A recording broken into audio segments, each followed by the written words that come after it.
Losing Bravo.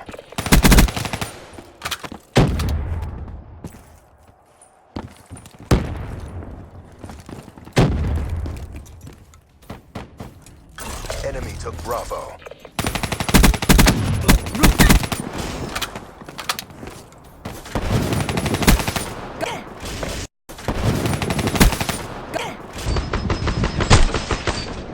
Alright, hey, what is up guys? Cosmos here, bringing you guys a brand new video today, and today we're going to be talking about the new Black Ops 3 update that just hit, I think yesterday it was. It was a huge update. They covered a lot of things got buffed, a couple things got nerfed, but you guys will see when I go over this, a lot of it was buffing. Buffed weapons, score streaks, pretty much everything in the game. So yeah, let's get right into it here. The first thing that we're going to be talking about is submachine guns. The first one was the Kuda. They increased ability to control recoil. That's going to be really important because recoil is really the biggest problem with the Kuda, and now it's amazing. I was going off with it. It's honestly probably one of my new most favorite submachine guns in the game. So definitely try out the Kuda. I'm telling you, it's really good. Alright, then they did make a nerf to the VMP. Time increased when aiming down sights, and hip fire spread increased. So what this means is when you guys are hip firing, range of where your bullets can go is increased. Your hip fires aren't going to be as accurate is what I'm trying to say.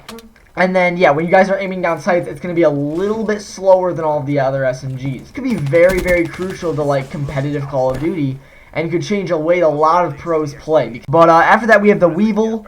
Nadeshot, he prevailed. He got Vonderhaar to finally buff the Weevil. He had been trying for, like, weeks, months, I don't know. Well, I can't really say months. This game hasn't even been out for like a little over a month. He's been trying for weeks to get that Weevil buff, and he finally did it. From what I've used, it's pretty much like another Kuda. I mean, it's pretty good. It's pretty good. I think they should increase maybe a little bit of range damage. Yeah, it's pretty good. All they did was just, you know, lower the recoil, and it's a very good weapon now. With the Vesper received a nerf, reduced lethal range. Vesper, long range ain't gonna be happening anymore. You might see less of the Vesper in, you know, S&D and stuff, because you get into any long range gunfight, you're gonna have a very hard time winning that gunfight unless that other person is choking shots like no fucking other. So yeah, Vesper, not going to be as good as it was before. The Razorback, in my opinion, received a huge buff. I have not used the Razorback yet because I do not have it unlocked, but I really cannot wait to use the Razorback again because they increased the ability to control recoil and increased lethal range. I mean, the Razorback already had great range. The Razorbacks are going to have better range than it did before, you know, and the ability to control recoil is always huge on any gun. So any recoil it had before, it's going to have even less recoil now. So yeah, that's going to be huge. That's it for the submachine guns. The Pharaoh is, I think, the only one that did not receive anything. Alright, let's move on to the ARs. The KN-44 increased ability to control recoil. So the KN-44 is going to be even better than it was before.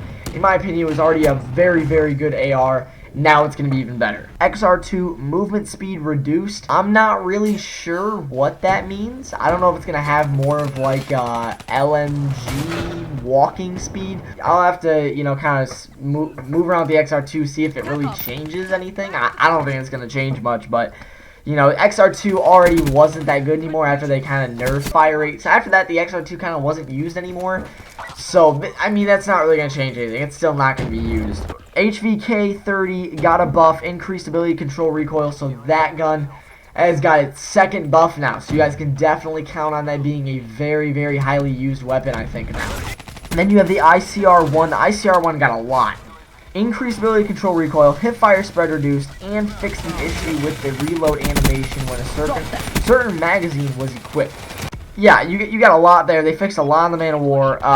Hip fire, I mean, with the ICR, hip fire, of course, not gonna hip fire much with the ICR. It's mostly meant for long ranges. Yeah, I definitely think the ICR could be another very viable AR now. The Man of War increased ability to control recoil.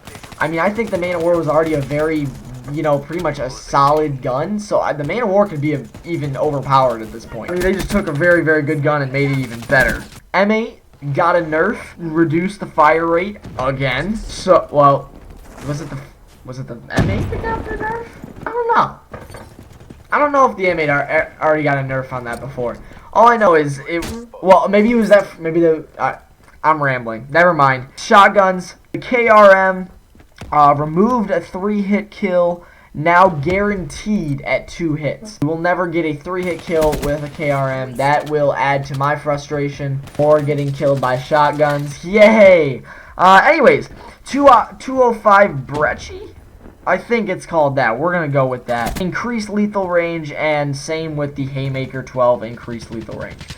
I do believe there are going to be more shotguns, which means I'm going to kill myself even more now. Yeah, thank you, Vonderar. I appreciate it. Now we're moving on to the light machine guns. The Dingo received a buff, movement speed increased, and increased ability to control recoil. So the Dingo, I don't know. The Dingo could be very, very good now, because the Dingo is already very, very good in my opinion. So I don't know. Maybe the Dingo is going to be a really good weapon that even like ARs use now, because you got faster movement speed and you got less recoil. It could be really good. It could be good for an anchor. 48 Dredge.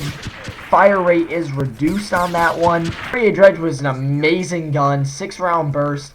I've seen it been used a lot in like S&D tournaments. So who knows? You might not see that much anymore. But that is done with the LMGs. Moving on to the pistols now, and then we're going to be done with weapons. The MR6 movement speed was increased. The RK5 movement speed was increased along with reduced lethal range. And then the LCAR-9. The LCAR-9 got buffed and nerfed. Movement speed increased, but reduced damage, reduced lethal range, and hipfire spread increased.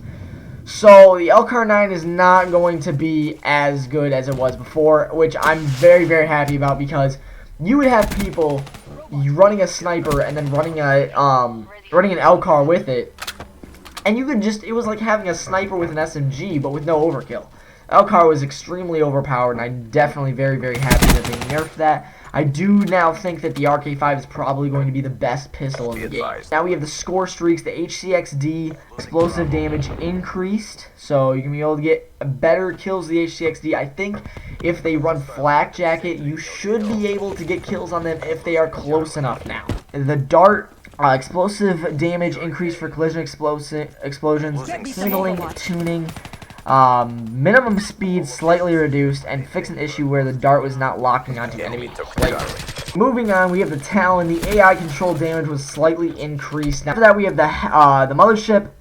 Increased number of missiles required to destroy by 2. Owner turret explosive bullet damage increased, and owner rocket turret projectile speed increased.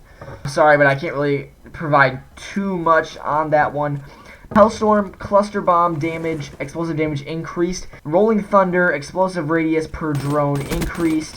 Explosive damage per drone increased. Added 4 pairs of drones. Health per drone increased. So, in other words, Rolling Thunder just got a lot better. Cerberus, increased missiles required to destroy by 1. Increased EMP grenades required to destroy by 1. So, it's going to take a little bit harder for the, to die, pretty much. That's pretty much all you got with the Cerberus. GI unit, increased number of War Machine hits required to destroy, slightly increased duration, slightly decreased time stunned when hit by EMP grenade. So GI unit just got a little bit better. UAV, increased base health. Counter UAV, same thing, increased base health. The Wraith, increased base health. Fix an issue where the flak drone would not intercept incoming missiles. So yeah, it's just going to make it harder to destroy. My bad. And then we have the Wraps, increased number of missiles required to destroy and deploy ship by 1. Increased health per drone, and explosive damage per drone increase. So it's going to be easier for the drone to kill you and harder for you to kill the drone. That's pretty much what I drew from those notes. Last but not least, the Lightning Strike got a buff. Reduce the time between target selection and payload delivery. So it makes it more, you know, to the name, Lightning Strike. It gives it more of its name. It's just going to be a faster missile. And, yeah, that is pretty much all they did, guys. I apologize for the longish video. Damn, I swear when I talk for too long, I start to not be able to talk. But anyways, yeah, I apologize for the longish video. As I said, and as you guys can see, there was a lot of patching to do in this update. But I hope you guys did enjoy the video, and like, you know, the different buffs and nerfs that they did. But yeah, if you guys did enjoy the video, please leave a like and a comment if you guys would like to see this kind of stuff in the future. Me giving you guys updates and news on what they are doing with Black Ops 3. So yeah, leave a comment, leave a sub if you guys are feeling generous, and I'll see you guys in the next one. Bye-bye!